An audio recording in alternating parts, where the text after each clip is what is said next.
That's a good topic for my end, the wigs. Good evening, Rabbi. Due to popular demand, we're going to talk about tonight the issue of pe'anochrit. That's what it's called in the Torah. Pe'anochrit, which is what? The wig for the ladies that they wear to cover their hair. The question is that allowed to wear? Is it not allowed to wear? A lot of people are asking about this all the time. Nochrit means that it comes from a woman who's not Jewish. Nochriya. Pe'ah shel nochriya. That's what it means. Yeah. So that's why they call it, right? Because they used to take it from a non-Jewish woman. Until this day, by the way, that's what they do. They take it from some goy, the hair. They buy it from her. That's the way it works, right? That's the idea. We're going to talk about that. Interesting idea. So it's called, right, in Yiddish, it's called paruk. Right? We call it pariki. Same idea, right? It's the same word, right? The wigs, they call it wigs in English, right? Just to give you all, make sure you know what we're talking about. I give you all the languages. So there should be no mistakes about anything. That's the idea. Okay. So the question is, first of all, right, number one, where do we find the obligation that a woman has to cover her hair whatsoever, at all? Oh, you read my mind. Right here, I have it right here open to me, right there, right? So where do we find that? It's in the Parsha of Sotah, like you said, right? In the Parsha of Sotah, what does that mean? That the woman strayed away from her husband and she isolated herself with a different man. That's what it's talking about over there. So it says over there that if she doesn't admit that she did anything wrong and she says she's innocent, so what they do is they take her to the Bet HaMikdash, they stand her up over there, and they do all kinds of things to her to test her, to make her drink the water, special potion that they make her drink over there. And that proves if she cheated or not. That's the idea, right? If she cheated, her stomach will swell up and she's going to die. Like a balloon. Pah, boom, like a balloon. She's gonna explode. If she's okay, if she's kosher, then she'll be fine. Not only that, she'll be fine, but she'll also have good things happen to her. Good children, better. Cheated on who? There's a suspicion that she's cheated on her husband. That's the idea, yeah. There's a suspicion, right? What else could you cheat on, right? That's the idea. You can cheat on your taxes. That's about it, right? That's talk to the IRS.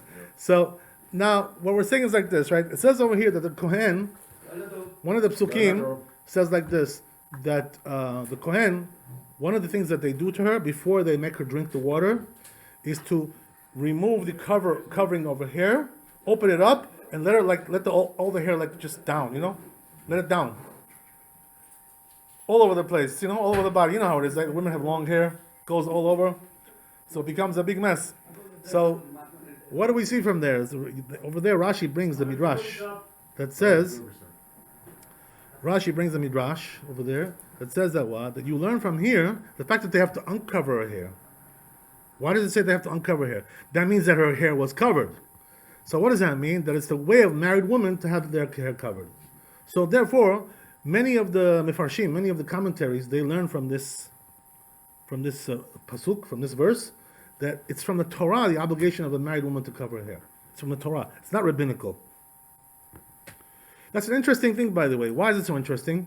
Because the truth is, right, in Masechet Brachot, in the Gemara over there, we have several things that a woman on her body, which is called erva, nakedness, it's, something which is attractive, something which is, right, it makes you aroused, it's arousing, right, that kind of thing. So one of them, it says over there that her legs are like that. Her legs are attractive. Her, her any place on her body which is usually closed is attractive. Her upper arms are also attractive. That's what the poskim say. All kinds of things like this. But then it says like this, right? Se'ar beisha erva. It also says kol beisha erva. Her voice is also attractive. What does that mean when she sings, right? That's also attractive. And then it says se'ar beisha erva. What does that mean? That's talking about the hair. So the hair is also attractive. But the interesting thing is like this, right? That all these things we just mentioned, fine. They're all attractive. They're all called nakedness, erva. That's what they're called. Okay, but there's one difference between them, though. The poskim say that all the other ones that we just mentioned, they're all from the rabbis, the rabbinical. The only one which is from the Torah, according to what we just said, is the hair from a married woman. All the other ones are from the rabbis. What are the other things from the rabbis? The leg, right? The open anywhere, open on her body, 1 tefach, 8 centimeters. Her voice, this is all from the rabbis. Yeah. The only one that's just from the Torah is the hair.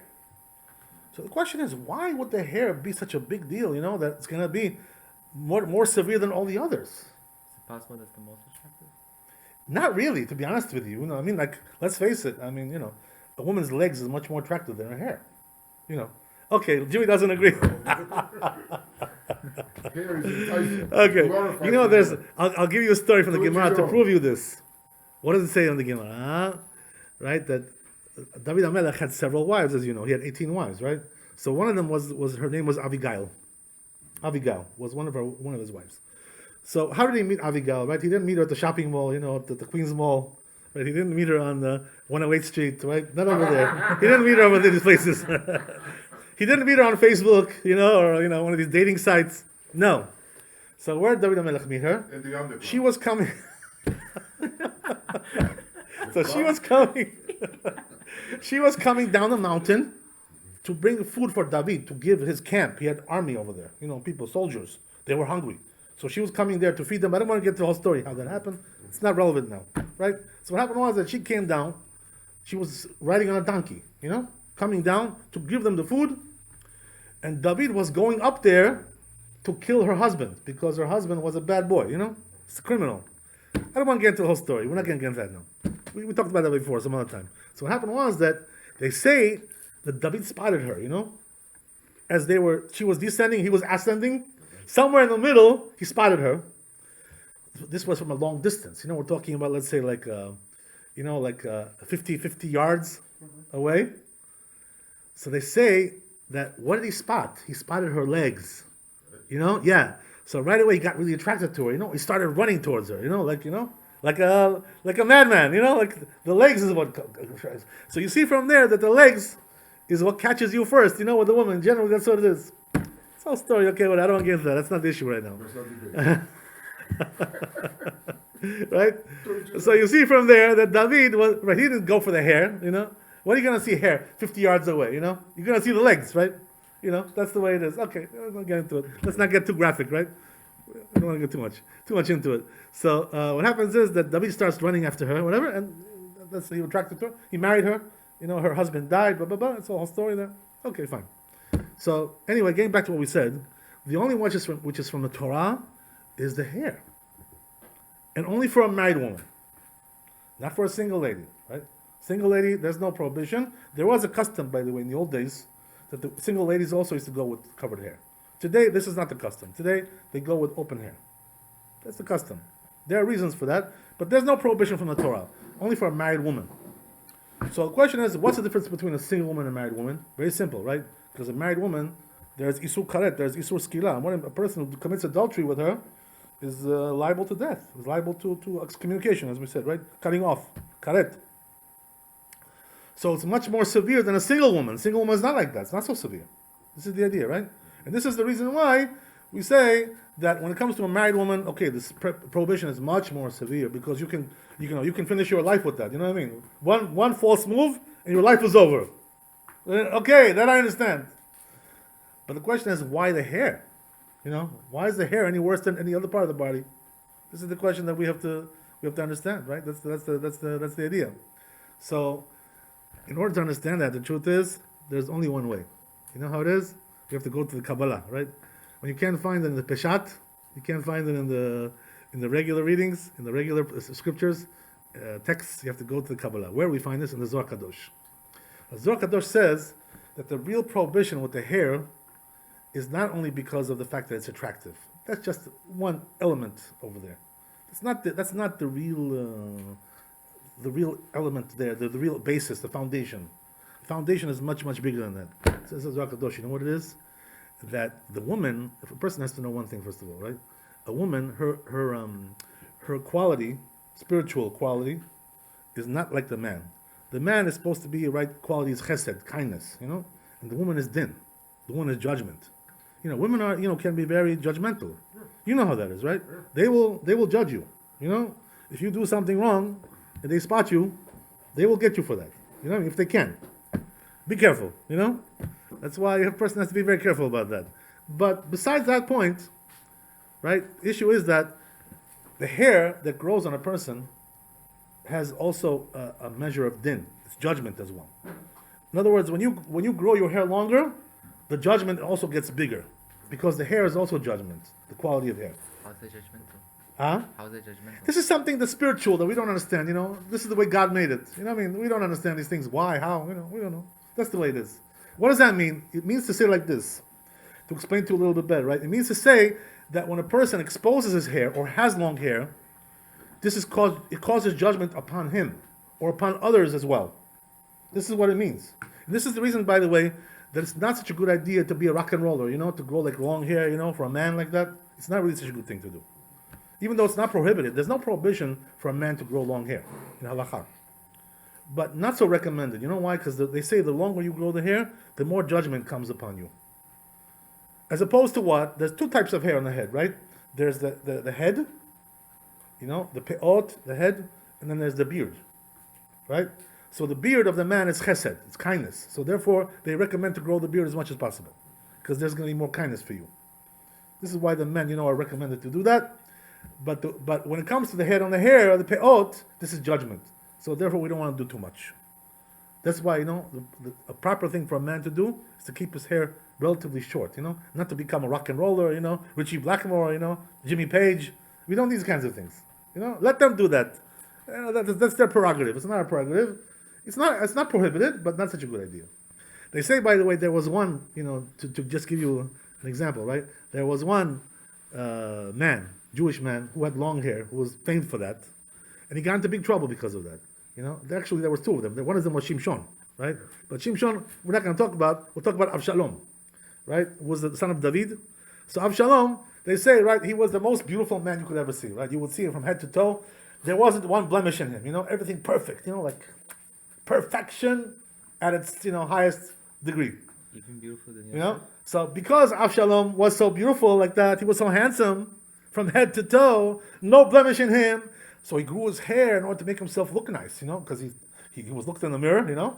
Oh wow, gee, I look good, you know. Let's grow that hair, you know. Let's make that effect really, really big.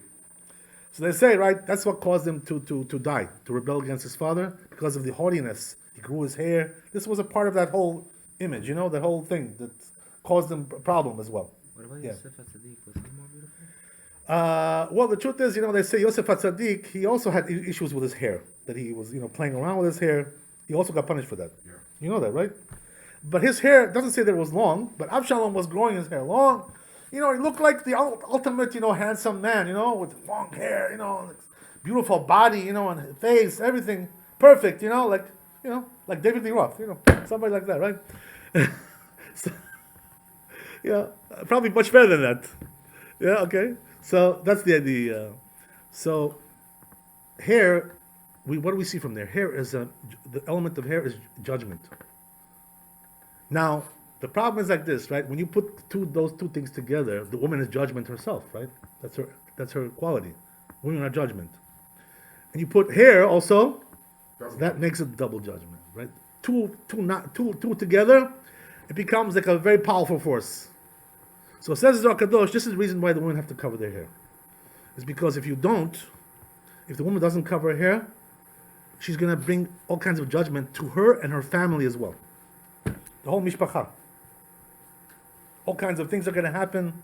All kinds of lo aleinu, right? We don't want to know from these things. That's what Zohar Kadosh says. So therefore, says Zohar Kadosh, even at home, when she's in her house, she should be covering her hair because of this. You know why? Because he says it's over there. If she's not going to cover her hair in the house, there's going to be problems at home. All kinds of issues, all kinds of fights, all kinds of judgments. Lo aleinu, Shem yirachem. That's what the Zohar Kadosh says. That's not the halakha, by the way. Because according to halakha, a woman doesn't have to cover her hair at home. But according to Zohar Kadosh, you have to cover your hair at home as well also. And that's why the God-fearing ladies, right, who are the, you know, the really, you know, God-fearing people, they do cover their hair at home. When you go inside their house, you see their hair is covered at home also. Not obligation. Yeah, but the wigs are just as arousing, even more. That's the idea. We're going to talk about that. Than regular. Oh, there you I go. find wigs He on got to the women punchline right away, right? Before we got to the whole thing, right? Got to the punchline. So that's just to give you like a little bit taste of what's going on here. And this is the reason why it's so severe, the issue of the woman having her hair exposed, especially a married woman, makes it like really, really, really heavy duty. They say, by the way, Zohar Kadosh says another thing, which is that this is the reason why Kadosh Baruch Hu didn't create the women with a beard.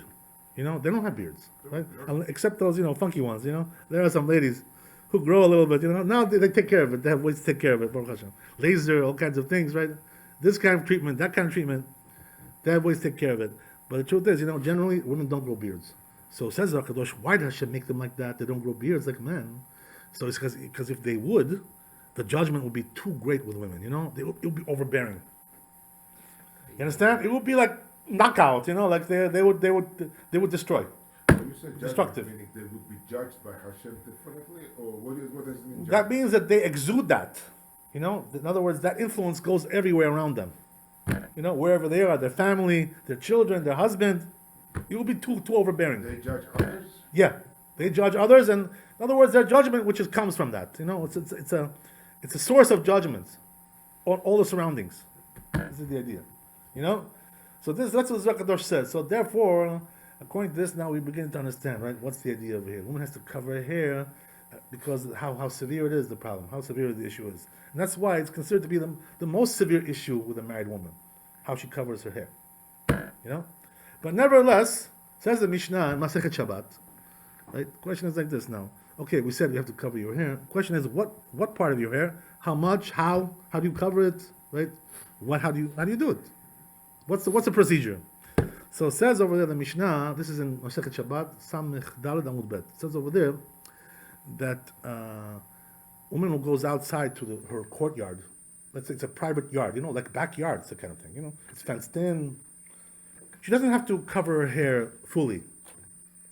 Just has to put on like some kind of a partial covering. In other words, an inferior covering. Let's say, for instance, like a fishnet, you can see through that a little bit. You know what I mean? You can see through it. It's not 100%.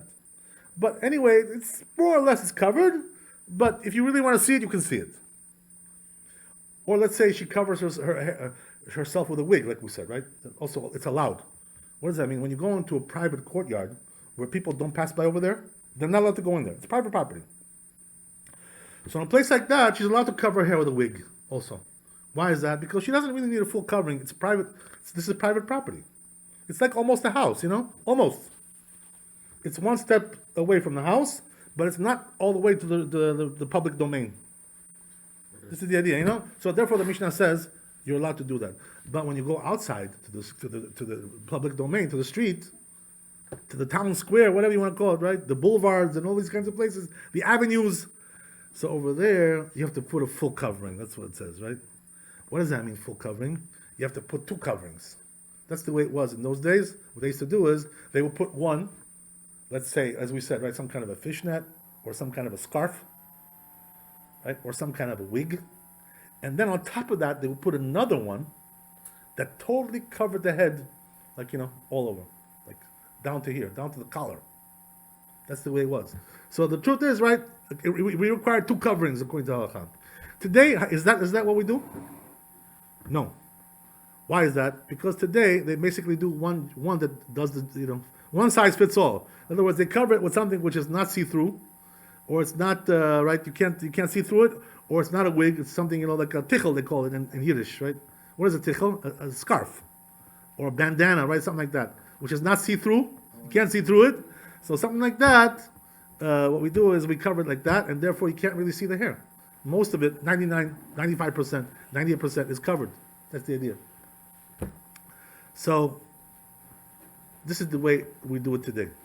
Now, the question is like this, right? What about now going out, like there's custom amongst many Jews, unfortunately, that they go out with the wig in the public domain. Is that allowed to do that? So the truth is, according to the Mishnah, you can see from there it's not allowed. What does that mean? The Mishnah says they're allowed to go out to the courtyard like that, to the Chatzer, right? But not to Rishut Rabim, not to the street. So therefore, it's pretty clear from there that a woman is not allowed to go out in the street with a wig. It's not enough. It's not considered to be a full covering. With a wig. Yeah, it's not enough. Or a fishnet, same thing, right? Anything which is not really a full covering, not allowed to go out like that. You can go out into your yard, but not into the street. So there's one of the rabbis 600 years ago. His name was Shute Giborim. Right? That's the book that he wrote. He writes about this in his book, Shute Giborim. He was an Italian rabbi, and he lived about 600 years ago. So he writes over there that you're allowed to, as we said, right, in the Mishnah, you're allowed to go out to the Chatzer, to the courtyard, but it doesn't say you're allowed to go out to the street. There were also some rabbis who came and argued with him, Rabbi Ketzel Bogan, the Be'er Sheva, they came to argue with him about that.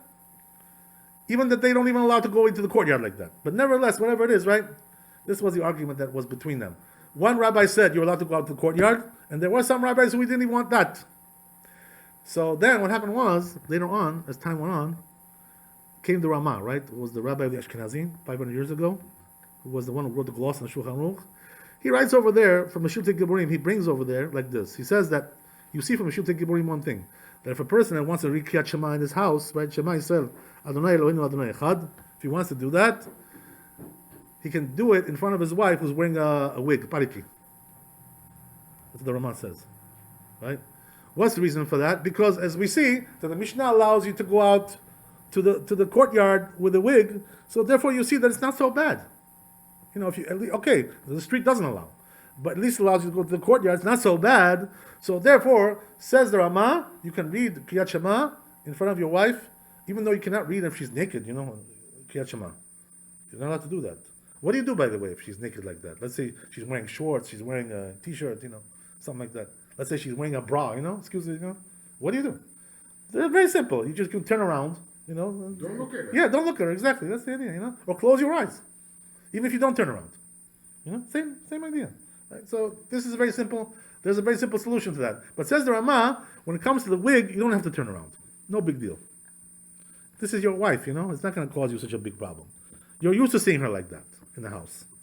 I mean, what's the big deal? So therefore it says it's allowed.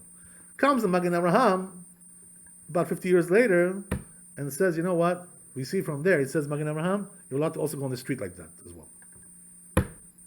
Right? They went one step a little bit too far. So there came, you know, the Rav Yaakov Emdin. These are Ashkenazi rabbis, all these rabbis, Ashkenazi. You know, Rav Yaakov Emdin came and said about the Magen Avraham, you're mistaken. What's the reason? Because the whole heter, the whole permission was to go out in the courtyard. Nobody ever said about going out into the street. And also, the Ramah was talking about saying Kriyat Shema. He never talked about going to the street. So therefore, why did you come up with this idea of going into the street with a piano chrit? The truth is, you know that because of these extra words that were said by some of these rabbis, by the Ashkenazim, this became like a custom already. You know, by them, already many generations back, they were already doing that. This is the idea, you know? They were already doing it. But the difference was like this. Even though they started to do it, the Ashkenazim, there's also another rabbi, Pri Megadim, who also writes on the Shulchan Aruch. He also said you're allowed to do that, to go out the street like that. So there were some rabbis who allowed it. But the thing is like this, right? If you look at the Peh Nochrit, if you look at the wigs that they had in those times, those are not the wigs that we have today. Those wigs, you know what they were? They were made of like a horse's hair. Very shabby looking, you know? That didn't look real. Didn't look like it was attached to the scalp. Everybody knew that it was a toy, basically, you know? It wasn't realistic.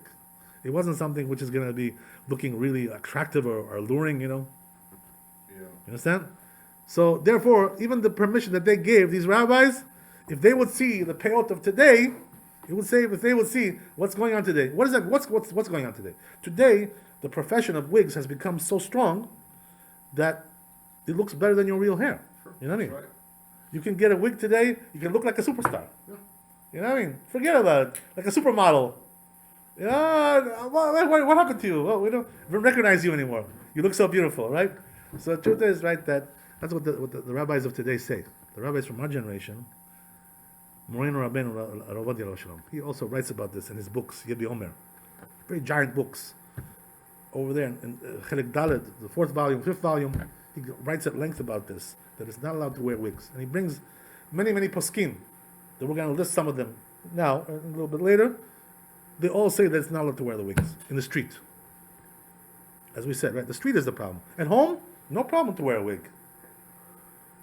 No issue with that. Not only that, right, what the Zohar says, the Zohar Kadosh, that you should cover your hair at home, a person can do that with a wig. In order there shouldn't be too much judgment in the home. That's what he says, the Rabbi. So, what does this mean? What does it come down to? There's a lot more that we have to understand over here. That the Shifte Giborim, as we said, was talking only about going into the courtyard. The Ramah was talking about saying Kriyat Shema. And then came this custom to go also into the street. This was too much. It went too far. By the way, this was also somewhere else. Besides Europe, there was also another place where this custom spread. You know where it was? In Syria. There was also a custom in Syria to go out, for the women to go out in the street with pianochrit, with a not in the street, but in the courtyard. And then some people who were foolish started to also go in the street like that. So writes Rabbi Tzchak Abulafia, who was one of the big rabbis over there in Syria, big posek, he writes that going into the street is forbidden. He goes totally against it, right? Goes bonkers against it. But he says what the Syrians, they do, the ladies, they go into the courtyard, it's allowed to do that. There's what to rely on. No problem, right? That's the idea. What happened was that later on, the Syrians also, they broke the fence a little bit, they breached the fence, and they started to go on the street as well. And this is what happened today with a lot of Syrian, unfortunately, a lot of Syrian people, a lot of Syrian communities, that they're not going in the street like that. Where they get that from? They had a custom, but the custom, went overboard a little bit, went a little bit too far. Just like with the Ashkenazim. That's the idea. But when it comes to all the other countries, of the Sfardim, of the Edot HaMizrach, of the Eastern countries, nobody had this custom to wear wigs. We certainly did not, the Georgians, right? We did not have that. If you look at the grandmothers, right, babushkas, the Georgian babushkas, everybody had a scarf on her head. Where was such a thing like a wig like this? No such thing like that. We didn't have it. They didn't have it in Iran. They didn't have it in Morocco. They didn't have it in Bukhara. They didn't have it in any of these places like that. Come, sit down. So, so what happens is that the custom by the Sfardim was never like that, to wear these kinds of things. That's the idea. Came also many other Chachamim after that and spoke very harshly against the pianochrit, against the wigs. Who was that? We're talking about Rav Shlomo Kluger. We're talking about Ashkenazi rabbis. Rav Shlomo Kluger. We're talking about the Chatam Sofer. We're talking about the Hafla'ah. Right? We're talking about Rabbi Chaim Nitzanz. Many Chachamim, one after the other, after generation, they came out against the Peh. They said this is a breach in modesty of the Jewish people to wear such a thing like that. And you know what they said? Some of these rabbis, they came very strongly against it. They said, this came from Goyish fashion, like from non-Jewish fashion. The actresses, the actresses, they took after the actresses, from the models and actresses, that were doing this in Europe. This is where it came from, this kind of custom. But Rabbi, I see sometimes that on like special occasions, let's say Brit Milah or weddings, that they just do that. I don't know for a reason, but they just put on a wig, but otherwise they would cover their hair. Okay, well, the truth is that no occasion can warrant breaking the halacha. That's usually.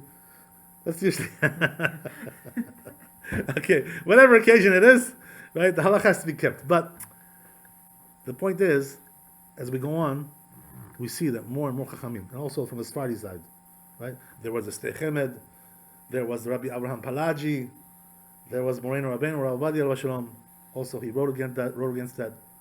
What the rabbi comes up with in his chuvot, in Yebi Omer Chelek Daled Chelek Hey, is that there's about 25 or 30 poskim, big poskim, each one of them, who forbids this outright. They forbid. Ashkenazim and Sfaradim. So the majority of poskim certainly do forbid. That's pretty clear. There's a clear majority who forbid it. There are some, by the way, minority also who permit. There are. But the problem is that when you look at their chuvot, when you look at their writings about this, you see that they're very, very faulty. What does that mean? First of all, there is no clear source from the Talmud that allows such a thing like that. That's for sure. They have no source from the Talmud. They have no source from the Rishonim, from the former earlier authorities. Nothing from there. Because this machloket really, as we said, it started about 600 years ago. This issue with the Peh Nochrit, with the Shiltei Giborim, Rabbi Ketzenel Bogen, Be'er Sheva. These rabbis started 600 years ago, 500 years ago, started talking about this. Before that, nobody even entertained the thought, that a woman could go out in the street with a Peh Nochrit, with a wig. It was discussed, basically. Yes, and as we said, right, the custom was to put two coverings. One, a light one, right, exactly right, yeah, that's the idea, that's the way it went out. Or with a hat, right, something like that, whatever it is. The point was to cover their hair, completely. So, therefore, these rabbis, they have some claims, by the way. And their claims are like this. Some of them, what they say is that, who writes this, Rav Moshe Feinstein, he has a tshuva about this. He allows. What does he say? How does he allow it? He says that, first of all, right, 4 of the major poskim that we go like usually, they all allow this. Who does he bring the 4 poskim? He says Magen Avraham, right? It's true. Magen Avraham is very famous amongst the Ashkenazim especially. They go like him. We also go like him many times. Then we have the Pri Megadim, right? Also on the Shulchan Aruch, he also allows it. He says, and also the Gaon Vilna, right? The Gra, and also he says, who else? We're talking about the. We're talking about the Gaon Vilna, and we're talking about also who? We're talking about the Ramah. He says the Ramah also allows it. So as we said, right, the truth is, let's take it apart, right, this whole Rav Moshe Feinstein, what he writes. Is this true what he says? Many, many faults with what he writes. Number one, the first fault is that he says the majority of the poskim are allowing it. He brings these 4 poskim as the majority. The truth is that there's about 25 who are against. And he didn't even see these poskim. Or he didn't want to quote them. That's one thing, right? So how can you rely on such a thing like that, first of all? Number one. The fact that he says that there's a majority is false. Number two, what he says that these 4 poskim are allowing the Wigs, it's also false. Why is it false? Because as we said, the Ramah only allows to say Kriyat Shema. Doesn't allow going in the street. Nowhere did he write such a thing like that. The Magen Avraham does allow, but he wasn't talking about the wigs that we have today, which look very, very real and natural. He was talking about those wigs 500 years ago that looked like, like a horse's hair, They don't look nice. That's the idea. Number 3, the Pri Megadim, who did allow it, in the end, he wrote another book afterwards, and he changed his mind. He went back on that. Right? He warned people, whatever I wrote before in my older book, don't listen to that. The Pri Megadim, he writes like that. He says, don't listen to it, whatever I wrote, it's all no good. Not true. Don't go out the street with a wig. So what do we see from there? And also the Gaon Vilna, the truth is, right, the Gaon Vilna that he quotes Rav Moshe Feinstein, he says Gaon Vilna was allowing that. Not true, he never wrote that he allowed it. What he did was, he brought the sites that the Ramah was quoting from to say Kriyat Shema. He was never talking about going to the street. And not only that, he has a book called Shnot Eliyahu, and over there he writes explicitly that you're not allowed to go on the street. So therefore, Rav Moshe Feinstein, his tshuva is totally knocked out. Knocked out from uprooted. How is it uprooted? As we said, number one, the Ramah never talked about going to the street. Number one, no such a thing like that. Number two, Pri Megadim changed his mind. Right? He went back on that. Number 3, Gaon Vilna never said that, just the opposite. He said it's forbidden. And number 4, even the Magen Avraham who allowed it, he certainly wouldn't allow the wigs that we have today. How do I know that, by the way? Very simple. Because look at the Ashkenazi poskim of today. What they say about the wigs, right? All of them, almost all of them, 99% are against the wigs. Who are we talking about? We're talking about Rav Eliashiv. We're talking about Rav Shlomo Zalman Auerbach. The big poskim of our generation. Rav Wazner. They were all against. But what if, let's say, Shalom Bait kicks in? Say that I don't like this and that. I like to wear a wig. We're going to talk about that a little bit later regarding the Shalom Bait, how that plays into this whole thing. So certainly the wigs made a mockery out of the whole thing. Yeah, it's a mockery. Yeah, it's a sham. It's a sham. There's no question about it. Well, when you go to Brooklyn, you see those beautiful blondes. With those cute wigs. I mean, yeah, I can't stop looking at them. He's right. They look very attractive. They look very attractive. As a matter of fact, my aunt, yeah, who's a good-looking woman for a 75-year-old, when she puts on a wig, I'm attracted to her. Okay. Yeah. So that's the idea. So the Heter of Moshe Feinstein doesn't exist. There's also another rabbi. You know who it was? Rabbi Mashash, the chief rabbi of Yerushalayim. He also writes to be matir, to allow that. But the truth is, he has no source. Now, what I mean to say is he has no source from the Rishonim, from a Talmud. He has some Achronim, some poskim who did allow that, but nothing really a major source which comes from the foundation of our Torah, the Talmud, the Rishonim, the earlier authorities, nothing from there. So you know what his main claim is? Says Ramashash like this. He says, the reason why we should allow is because we want that the Talmidei Chachamim, the rabbis, they should have beautiful wives, so they should wear a wig, and this way the rabbis, will have nice looking wives. This is what he writes over there. The truth is, it's kind of like funny what he said. Yeah. Why is it funny? Because what does that mean? They're also allowed to go with a miniskirt to look nice? What is that? What kind of thing is that? Are you allowed to break the Torah that you should look nice? Chas v'shalom. No, chas v'shalom, exactly, that's the idea. So why would you, say such a thing like that? This has no bearing on halakha. This is what he's saying, The truth is. So, the truth is that there were also many rabbis, to be honest with you, who didn't believe in wigs. But their wives didn't listen to them. There were some rabbis like this. They wear wigs anyway.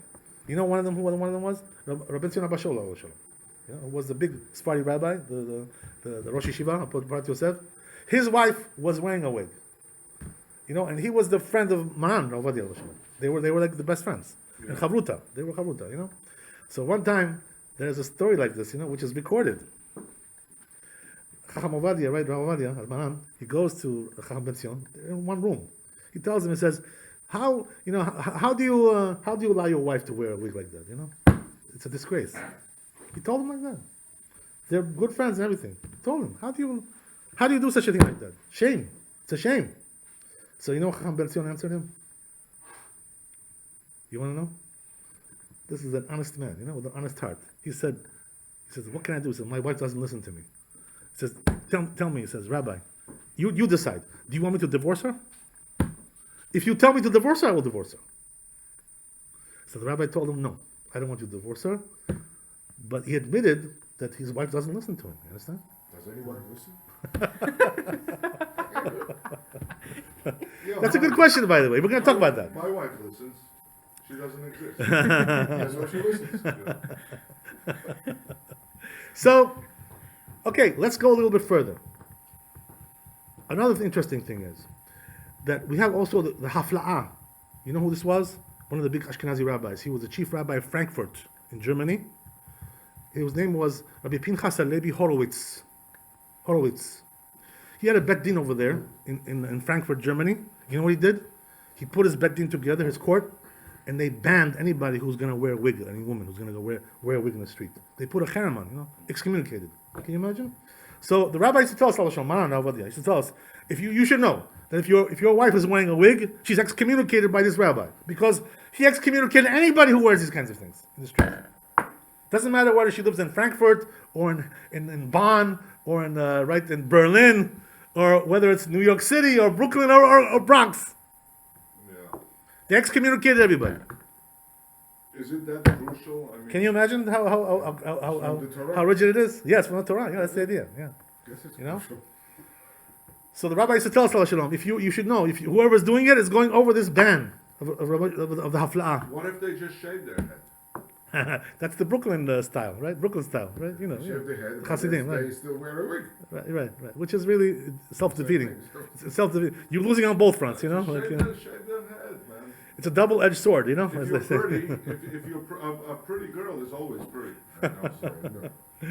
Okay. Sinead O'Connor, yeah, okay. So anyway, right, the idea is that, as we said, that there was a ban made on this, number one. Number two, there's also another interesting story, which is brought down in the books. It's known that there was a custom in Jerusalem, in Yerushalayim, like this, that the rabbis banned also the wigs over there. Any woman who would wear a wig, if her husband would try to get into a kollel, to yeshiva, they would throw him out. They would reject him because of that. Can you imagine? Anybody who would wear a wig was ostracized from the community, from the yeshivot. So what happened was that there was one boy who came, and the chief rabbi at that time in Yerushalayim was Rabbi Yosef Chaim Sonnenfeld, Ashkenazi rabbi, very famous rabbi, right? Big tzaddik. So what happened was that this boy tried to get into one of the yeshivot, one of the kollels, and they rejected him. They gave him a big, big finger. You know what I mean? Take a walk, jump in the lake. So what happened was he sent a letter to Rav Sonnenfeld. He tells him, he says, Rabbi, he says, do something for me. Pull some strings. Pull me some strings. I gotta get into the kollel. They don't let me in. So you know what he told him, Rav Sonnenfeld? He sent him a letter back. He says, you should know. He says, the minhag of Jerusalem, we don't allow our wives over here to wear wigs. He says, and if you do, he says, you should know. You have to leave the city. You cannot live here. He told him. You must leave the town. That's what he told him. Also was self-defeating. You know what I mean? That's what I told him. Bad to worse. You know what they say regarding this issue? If you would walk around with a wig in those days, when this thing was going on, they would stone you. The people would throw stones at you. If the woman would try to walk around with a wig, How long we're talking she would be about? stoned How long we're talking about? 100 years ago. That's what I'm talking about. You understand? So there is also, in Jerusalem, it was outlawed over there for any woman to wear a wig. So especially if you go over there, it's even worse. You're going over this ban that was put on wigs in Jerusalem. So you see, right, that this rabbi made a ban on the whole world. These rabbis made a ban in Jerusalem. The whole thing is banned, from one to the other. That's the idea. So therefore, wearing a wig is considered to be something very, very severe, according to what we just said. You understand? This is not a joke. It's not a game. You know. And what's the reason because of that? The reason is very simple. As we said, most of the rabbis in our generation also forbade. All the big chachamim, Ashkenazi rabbis as well. Rav Shlomo Zalman Auerbach, Rav Wazner, Rav Yashiv. Not only did they forbid this, by the way, the wigs, they went even further. You know what they did? I'll tell you a couple of stories which are very, very scary. Rav Shlomo Zalman Auerbach used to say, you should know, not only the wigs are forbidden, but he says all the tragedies that occur in Israel is because of the women wearing the wigs. That's what happened. That's what brings the tragedies. How can you say such a thing like that, right? It sounds like far-fetched, right? Whoa, from left field, from Shamayim. What fell on you such a thing like that? But the truth is, according to what we saw in the Zohar Kadosh, that the judgment is brought upon by the hair. So then we understand very well why that happens. You understand? Since hair brings judgment, the hair on a woman brings judgment. So therefore, it's very, very clear why he said such a thing like that. That the tragedies that occur in Israel are because of the wigs. Same thing was said by Rabbi Yashiv Alav Shalom. You can see it on YouTube, by the way. There's a video about it. You can see his words, how he said these things. This was like we're talking about 20 years ago. Not something from the ancient past. 15 years ago even. 10 years ago. What happened was that they went to Rabbi Yashiv.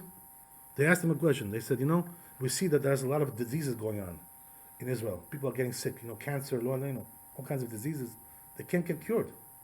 There's no cure for them. Today we have this crazy corona, Hashem Yirachem. Hashem should save us, right?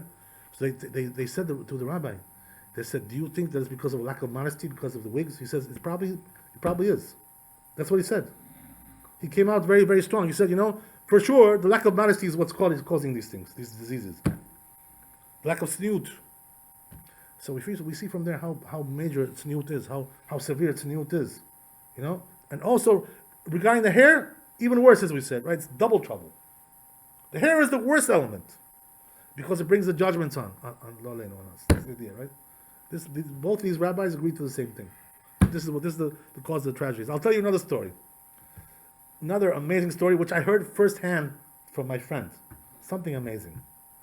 Okay? There's tragedies like this going on all over, Lo Aleinu. We shouldn't see from it. What happened was that my friend who was working at the yeshiva, he was a secretary over there, a guy. His name was Yaakov Yagem. Yagem. For Rabbi Yagem, Yaakov Yagem. These people are Syrian Jews. So what happened was that his daughter, young little daughter, Lo Aleinu, she got cancer, and they couldn't cure her. So she went to the ward over there, the cancer ward in the hospital, Hadassah Ein Kerem, which is in Jerusalem, and she went to the doctor over there. The doctor wasn't religious, just a regular Jewish guy, doctor, So tells the doctor to this Yagen, he says, I noticed one thing. He says, since this whole issue started with the wigs, he says, I see that there's a lot more people coming in sick, ill. A secular doctor tells him this. He says, I noticed that there's a lot more people coming in now with all kinds of problems. He says, I don't know you tell me, what the connection is. So what happened was that once Yaakov Yagen heard this young guy, he was a newlywed. He heard this story from a doctor who was a secular doctor. What he did was he started a whole foundation, a whole charity about people that, to prevent people from wearing wigs, these wigs, these shaitans. He started a whole thing a whole movement from that. So what happened was that part of his movement was like this. He went to Maran Rav Ovadia, and he told them, can I get a letter from you, a letter of approval, what I'm doing, to support me. So I can raise money, I can do this, all kinds of things, right? You need that backbone, a little bit, right? So he went to the rabbi. So what happened was, he told me this personally himself. I heard it from him. he tells me like this, right? So what does he do? He takes a wig to show it to the rabbi, like, here, this is what I'm talking about. This kind of wig, So, okay, so we're sitting in the waiting room. The rabbi has like a line of people. Always like, people are waiting lists. People to go in there to get blessings, all kinds of questions, all kinds of things. So he's waiting outside. He waits outside for about a half hour, right? And then he goes in. So he brings the wig to the rabbi. He brings it to the rabbi, right? So he tells the rabbi, he says, here, I want to show you this. What do you say about that? So he says, what is this? He says, you brought a wig over here. He says, now I understand what's going on. He says, in the last half hour, he says, I was trying to write some Divrei Torah, some tshuva in halakha. He says, I was being bothered by something. Something was bothering me. Some impurity was bothering me. I couldn't concentrate. So he says, now I see you brought this thing over here. It was preventing me from concentrating. That's now I know what it was. That's what he told him. He was in shock, This guy was in shock when he heard this. Another very well-known story about the Wigs. You know what it is?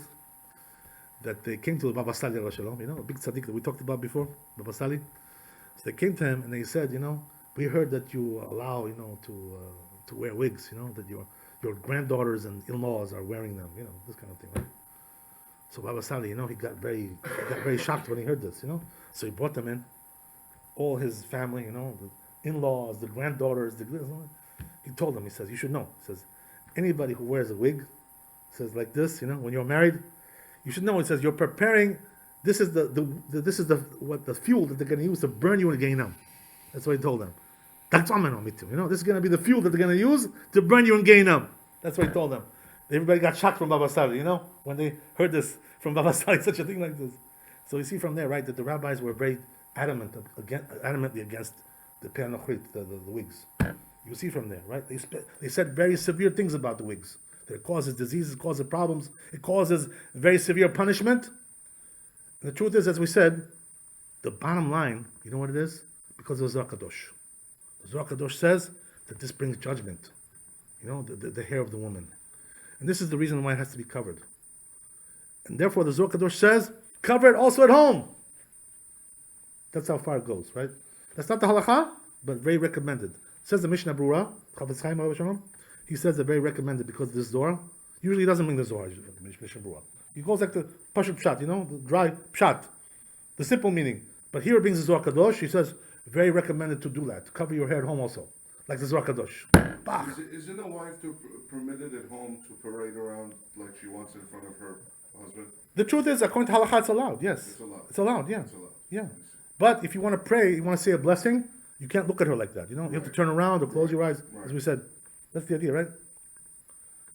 What's the exception, by the way? Every rule has an exception. The exception is like this, right? That when a woman is divorced or widowed, she's not obligated to cover her hair from the Torah. So who obligates her? There is an obligation, right? It's like a minhag, it's a custom, dat Yehudit. It's a custom that was accepted by all the Jews. So therefore, they also have to cover their hair, but the obligation is not from the Torah. So therefore, he says, he writes in the Yedi Omer, that because of that, they're allowed to wear a wig. Because it's only a custom.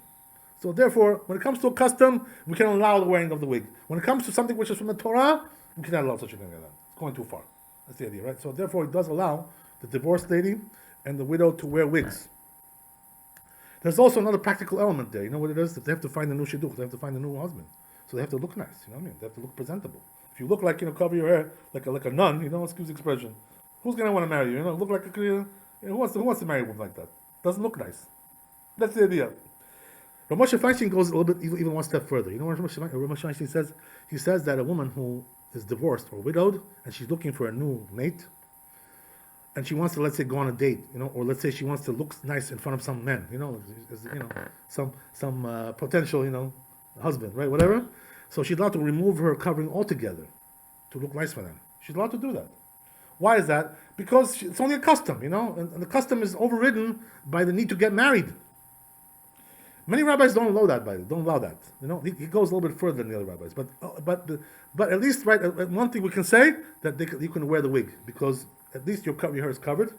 It's only a custom, so therefore in a case like that we do allow. So there is an exception to the rule. That's okay. No problem with that. We can allow certain things like that. If you want to do like a Moshe Feinstein, you can rely on that. You have what to rely on because the the svara, the logic is very clear, very clear cut. When it comes to something which is from the Torah, forget about it. Nothing to talk about. That's a much different ball game. It's a different ballpark altogether. That's the idea, And there are, by the way, some rabbis even today who are trying to, make all kinds of tricks, to matir, to permit the wigs. There's one rabbi in Brooklyn, who gave a lecture about that. There's all kinds of rabbis here, there, all kinds of rosh yeshivas trying to be matir. But you should know, by the way, that most of the poskim, the vast majority of the poskim, do not allow for a woman to wear a wig and go out on the street. That's for sure. It's not allowed under any circumstances. So therefore, whoever does that is getting into all kinds of issues, right? As I said, with the dinim, with the judgments, and with the cherem and the excommunication, and with all kinds of things, right, that were said by the rabbis, very severe things about what happens to people who wear these things. So therefore, a person has to avoid it at all costs. You know what I mean? That's the bottom line. A person has to know that this is. I'll tell you one more thing, and we'll end it with here, right? Maran Ovadia Shalom, he realized what you guys talked about. One of you asked a question, which was that it was this your question about Shalom Bait. What do you do? Let's say your wife doesn't want to listen to you. You know what I mean? So the rabbi addressed this question when he talked about one of his lectures. I heard it. You know what he said? He said like this: if you know the story of Rabbi Akiva, he did tshuva. He was a Amaretz, and he became a Chacham. So what happened was that what convinced him to become a Chacham all of a sudden? He was a regular Jew, regular simple guy.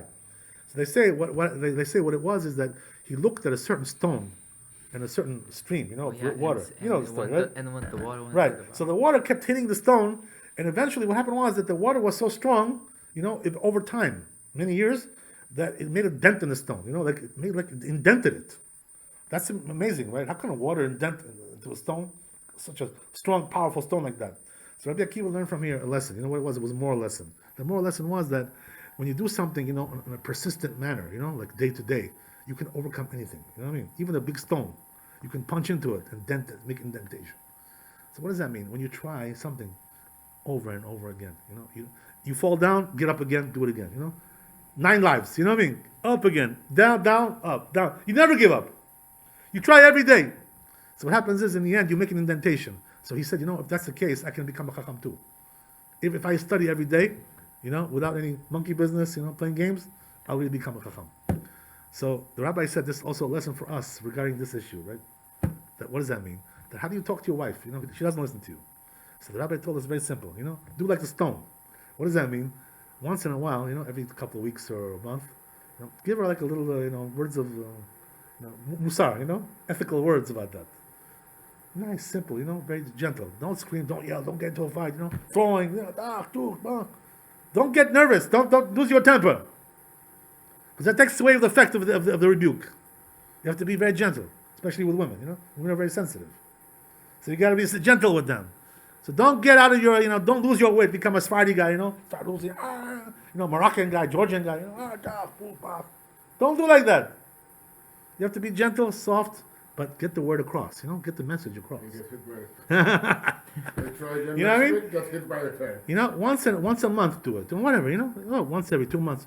But get the word. Eventually, the rabbi said, you'll make the dent, just like the water makes the dent in the stone. You'll make the dent in the end. A person who's persistent, in Hebrew, you know what they call that? Lachatz batum. They have some nice words in Hebrew, some choice words. You know what that means? Gentle pressure. Apply pressure, but very gentle. But be persistent. If you do that, you can get anything done. You can convince anybody. That's the idea. Baruch Adonai leolam, amen, amen. Thanks for coming. God bless you. Okay, now you can go, Jimmy. I know you were waiting. I respect your patience. God bless you. God bless you. So, Rabbi, is it better to wear a wig